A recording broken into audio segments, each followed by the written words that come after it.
Bonjour à tous. Cette semaine, j'ai eu plusieurs questions de la part de salariés portés qui me posaient la question de la négociation client. Comment faire? Parce qu'ils n'étaient pas à l'aise avec la négociation client. La pro Un des secrets pour la négociation client, ça va vous paraître étrange, mais c'est le silence. C'est-à-dire qu'une fois que vous annoncez votre prix, heu, vous vous taisez, en fait. Il faut se taire, il faut laisser, au client le temps de digérer l'information, d'assimiler le prix par rapport aussi, à ce que vous lui avez expliqué avant, à quoi correspond ce prix, hein, parce que de toute façon, ça on explique avant d'annoncer un prix, voilà, ce qu'il en découle et à quoi ça correspond. Et une fois qu'on a annoncé ce prix, il est hyper important de laisser le client digérer l'information. Il faut surtout le laisser reprendre la parole.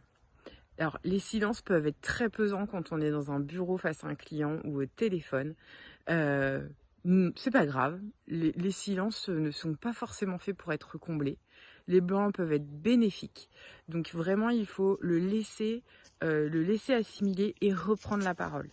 Et quand il reprend la parole, s'il a des questions complémentaires, il va vous les poser. S'il souhaite ouvrir la négociation, c'est lui qui va ouvrir la négociation.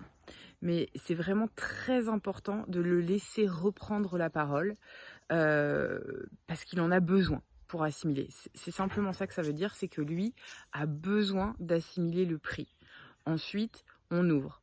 L'erreur à ne pas commettre, c'est souvent quand on annonce un prix, on a envie de justifier son prix. Heu, Ce qui est, tout à fait, humain, et normal. Mais non, il ne faut pas justifier son prix. Le prix, vous l'avez justifié en amont, lors de la présentation, de votre proposition et c'est bon, c'est fait, en fait. Votre prix, vous l'avez déjà justifié.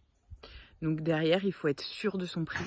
Voilà, il faut être, à l'aise avec, et en cohérence avec le prix que vous annoncez et une fois que c'est le cas, vous vous gardez le silence et vous laissez reprendre le client assimiler et reprendre ensuite la parole.